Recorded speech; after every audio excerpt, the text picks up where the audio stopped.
Bonsoir à tous. Notre invité ce soir est Pierre Verberen. C'est le nouveau délégué Ukraine de la région bruxelloise. Bonjour Pierre Verberen. Bonjour. Merci dans cette formule un petit peu pascale de Plus d'actu, puisqu'on a changé de studio pendant 2 semaines et qu'on n'aura plus de duel. Donc l'émission est un petit peu raccourcie, mais ça nous semblait important de maintenir ce lien avec l'actualité. On va commencer avec vous sur l'actualité, justement. Ce n'est pas directement lié à la mission que vous avez avec la région bruxelloise, mais vous avez dans le passé, on se rappelle, travaillé notamment pour Médecins du Monde. Les images qu'on a vues de Boutcha, au nord-ouest de Kiev, en Ukraine, avec ces corps étendus par terre, ces fosses communes, ça vous choque ? Évidemment, c'est extrêmement choquant. De façon générale, toutes ces années passées à Médecins du Monde me montrent que la guerre, c'est quelque chose d'affreux. Et donc, on a tendance à laisser les enfants jouer à la guerre, etc. Et je pense qu'il faut quand même avoir une conscience extrêmement claire que la guerre est affreuse, que la guerre est toujours payée par les petites gens. Et donc, il faut tout faire pour l'éviter. Ça ressemble à un crime de guerre, ce qu'on a vu à Boutcha ou ailleurs. Et est-ce qu'on a une chance qu'un jour des officiels russes, politiques, militaires, puissent être poursuivis ? Alors là, on est vraiment en dehors de mon mandat, mais par expérience, on voit qu'on peut dire que la communauté internationale et les différents États sont en train de se doter d'outils qui permettent quand même de mettre progressivement un terme à l'impunité. Et donc, quelles que soient les personnes qui ont perpétré ces crimes, il y a un moment où on sent que l'ensemble de la communauté internationale ne peut plus laisser passer ce Donc type ils pourront être éventuellement rattrapés un jour. En tout cas, en ce qui me concerne, je l'espère. Ouais, votre expérience à Médecins du Monde, pour l'instant, c'est quasiment impossible pour les organisations non gouvernementales d'intervenir sur le terrain tant qu'il y a des bombardements. Il faut quoi comme condition pour que des médecins, des infirmières, mais aussi peut-être des psychologues ou des gens qui vont s'occuper de la reconstruction puissent réellement se rendre sur place ? Mais d'abord, il y a énormément de personnes sur place. Il y a énormément d'Ukrainiens qui, au quotidien, œuvrent à trouver des solutions. Et le rôle des organisations internationales est de soutenir ces Ukrainiens de l'intérieur, ces différentes personnes, qu'ils soient Ukrainiens ou autres d'ailleurs, de l'intérieur, pour faire en sorte qu'elles aient les moyens humanitaires pour répondre aux besoins des populations. Donc ça, c'est quand même le premier défi. Et ça se fait. Donc que ce soit en financement de matériel, en apport de matériel, il y a des convois qui parviennent à atteindre certaines poches, et puis il y a d'autres poches qui ne parviennent pas à être atteintes, et là c'est extrêmement Mariupol, compliqué, par exemple. Donc il y a des situations plus compliquées que d'autres, évidemment. Alors, on va parler de votre mission, puisque depuis une semaine, vous êtes coordinateur ou délégué de la région bruxelloise pour cette question ukrainienne. Votre rôle, c'est quoi exactement ? C'est d'organiser l'accueil des réfugiés en région bruxelloise ? Voilà, donc c'est vraiment favoriser, faciliter l'intégration des 20 000, 30 000, 40 000 bénéficiaires de protection temporaire ukrainiens qui sont en train d'arriver sur le territoire. Oui. Alors vous citez 3 chiffres.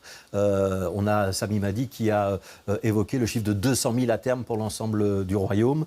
Quand vous dites 20 000, c'est 10%. C'est ce que la région bruxelloise devrait prendre. Ça pourrait être moins, ça pourrait être plus. On a une idée précise ou pas ? Donc pour l'instant, la stratégie du gouvernement, qui a été validée jeudi par le gouvernement bruxellois, c'est de dire notre responsabilité, c'est 20 000 dans le cadre d'une loyauté fédérale bien conçue, puisque c'est de 200 000, 10% pour Bruxelles, ça fait 20 000. On sait généralement que Bruxelles est une ville qui intègre plus, qui étant la capitale de l'Union européenne, reçoit évidemment plus de personnes et a un côté très polyglotte, donc avec beaucoup de communautés, 145 nationalités présentes. Et donc on sait qu'a priori, ça pourrait être plus. Et je pense que si on parvient déjà à faire en sorte que 20 000 personnes trouvent de quoi s'installer à Bruxelles de façon digne, on aura déjà réussi un challenge important. Ouais, vous dites 10%, c'est la théorie. On sait que Bruxelles, c'est la capitale. Et évidemment, quand on est un réfugié, on rentre dans la capitale. C'est la porte d'entrée dans le pays. Il y a quand même forte chance que beaucoup de réfugiés restent à Bruxelles. Ils ne vont pas facilement aller au fin fond de la Flandre ou au fin fond de la Wallonie sans que ce soit péjoratif. Mais je pense que justement, il faut penser la Flandre et la Wallonie comme étant des lieux qui ne sont pas le fin fond. Si on prend des villes comme Courtrai, Gand, Anvers... Donc ça veut dire que la région flamande et la région wallonne doivent faire leur part d'efforts et que vous allez leur demander de le faire ? Bien sûr, et nous avons une structure de coordination qui s'appelle le COFECO, donc qui essaie de vraiment coordonner et de travailler à une répartition la plus juste. Il faut reconnaître qu'aujourd'hui, on n'y est pas, puisqu'on est plutôt à un tiers, un tiers, un tiers.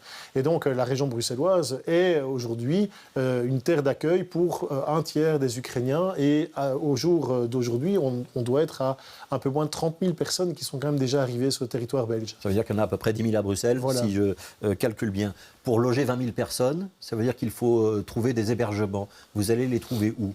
Alors le plan bruxellois que j'ai proposé et qui a été validé jeudi par le gouvernement dit que on va trouver 7000 places chez les citoyens bruxellois.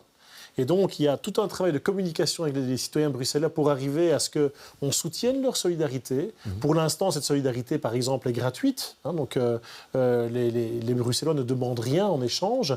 Mais on pourrait imaginer progressivement qu'il y ait un financement qui vienne notamment du soutien que l'État fédéral donne aux Ukrainiens. Donc, tous ceux qui ont accueilli bénévolement des Ukrainiens chez eux, ils pourraient avoir, si ça perdure dans le temps, une forme de rétribution. Une sorte de loyer, avec un bail de moyenne ou de plus longue durée et quelque chose de bien cadré qui permette à ce que tout le monde s'en sorte. Oui, donc ça, c'est 7000 personnes chez des habitants bruxellois, 7000 autres dans des bureaux vides. Dans du bureau, oui. Donc vous savez que Bruxelles compte quand même plus d'1 million de mètres carrés de bureaux vides. Et là, l'objectif est de trouver presque 100 000 mètres carrés de bureaux qu'on peut réaffecter temporairement en logement.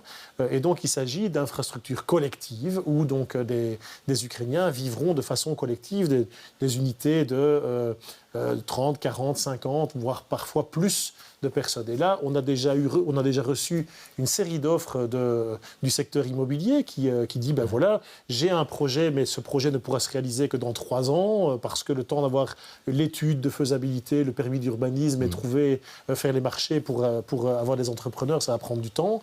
Et donc ce bâtiment, moyennant une mise aux normes pour garantir la sécurité pompier, comme on dit, pourrait servir de lieu d'hébergement. C'est pas toujours évident. Il faut des sanitaires, il faut des chambres, c'est pas... Des cuisines.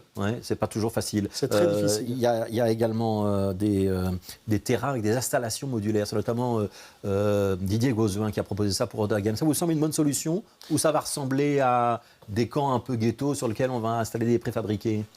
On ne va pas faire de ghetto puisque toute la stratégie bruxelloise est axée sur l'intégration. On dit puisque ces personnes disposent de tous les droits des citoyens, eh bien, la question qui se pose, c'est de faire fonctionner la grande machine d'intégration bruxelloise. On ne va pas tous les regrouper à un seul endroit. Du tout, puisqu'on dit, dans le logement modulaire, ce qu'on pense, c'est 1000 places, ça veut dire plus ou moins 400 modules, ça veut dire moins de 300 modules, donc on n'est pas sur des ensembles énormes. On le voit d'ailleurs à Stalingrad, à cause des travaux du métro 3, on voit sur l'avenue Stalingrad un ensemble modulaire, c'est quelque chose qui peut fonctionner sur une friche, sur un espace, et ça ne constitue pas un ghetto. Le gouvernement bruxellois a développé 10 millions, c'est ça, je ne me trompe pas? 100 millions, donc l'enveloppe réservée par le gouvernement bruxellois est de 100 millions, dont 10 qui servent à soutenir les communes, parce que les communes vont devoir faire un effort assez colossal pour pouvoir... C'est elles qui sont en première ligne, c'est elles qui accueillent la population, c'est elles qui connaissent les hébergeurs, les citoyens qui sont capables d'héberger. Et donc la région a décidé de soutenir les communes à hauteur de 10 millions d'euros. Voilà, et donc il y a 90 millions qui doivent servir notamment à cet hébergement. Notamment à cet hébergement, mais les allocations familiales sont aujourd'hui régionalisées, donc il faut pouvoir avoir un budget pour donner des allocations familiales, pour soutenir la scolarisation des enfants, etc., etc. Et donc, les budgets sont quand même assez significatifs. Pierre Verderonne, on se demande comment c'est possible, parce qu'on sait qu'il y a des difficultés de logement en région bruxelloise. On a 50 000 familles qui sont en attente d'un logement social. Comment est-ce qu'on va, comme ça, en quelques mois, parce que ça va aller très vite, j'imagine, pouvoir créer autant de logements? Alors, on n'est pas sur du logement durable. Donc, les 50 000 personnes qui sont en attente d'un logement social sont des personnes qui, cherchent un logement durable, qui sont dans un autre logement mais qui n'est pas adapté à leurs besoins ou dont le loyer est largement excessif par rapport à leur capacité de paiement. Ici, on est sur du logement, je dirais, temporaire. Quand on va transformer des bureaux en logement, ça ne va pas être du logement durable. Quand on fait les modules, on pourrait imaginer qu'ils deviennent durables. Mais l'hébergement chez les citoyens, ce n'est pas du logement durable. Donc on est vraiment sur des solutions qui sont temporaires et qui correspondent en fait à la protection dont jouissent les Ukrainiens. C'est une protection temporaire. Alors ça, c'est pour l'accueil, le logement. Il y aura d'autres besoins, peut-être à plus long terme. On peut penser aux besoins de trouver du travail, on peut penser à la scolarisation des enfants, il va peut-être y avoir des soins de santé à opérer, etc. On est prêt pour tout ça? Alors, donc, c'est là que la machine d'intégration bruxelloise va fonctionner et va être soutenue. Donc, les efforts qui vont être réalisés par Actiris, par les bureaux d'accueil des primo-arrivants, par toutes les associations qui font des cours d'alphabétisation et de français langue étrangère ou de néerlandais langue étrangère, etc. Toutes ces structures vont être mobilisées pour participer à l'effort. Elles ont les moyens d'encaisser ce choc supplémentaire quand on parle de 20 000 personnes en plus? Alors, il faut savoir que quand même Bruxelles envoie vers les régions flamandes et wallonnes chaque année entre 25 et 40 000 personnes qui sortent de la pauvreté, qui sortent la tête de l'eau et qui décident d'aller s'installer dans une autre région pour un peu souffler par rapport à la pression. Donc Bruxelles est une machine d'intégration. Alors est-ce qu'il faudra des moyens additionnels? Et c'est la raison pour laquelle une grosse provision budgétaire, 100 millions d'euros, c'est quand même pas rien, a été dégagée donc pour soutenir tous les acteurs.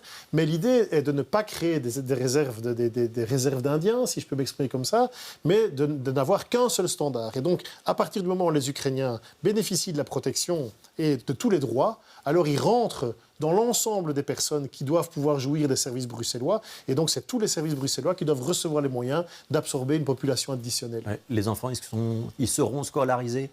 Les enfants sont soumis à l'obligation scolaire et donc il y a lieu absolument de trouver des solutions. Il y a évidemment ce qu'on voit déjà aujourd'hui, des enfants dans les écoles bruxelloises accueillis auprès de leurs petits camarades belges. Mais il y a d'autres solutions. Les dispositifs pour les primo-arrivants, ils sont mobilisés. Voilà, mais il y a d'autres solutions. On sait que les Ukrainiens s'organisent eux-mêmes pour créer des écoles. On sait que les Ukrainiens suivent des cours à distance, etc. Dans la communauté ukrainienne, il y a énormément de ressources et de potentialités à mobiliser. Merci beaucoup, Pierre Verbeeren. Je rappelle plaisir. que vous êtes donc le délégué de la région bruxelloise pour cette question ukrainienne. Demain, c'est le député fédéral Guillaume Fossé qui sera notre invité. Merci d'avoir été là et à demain.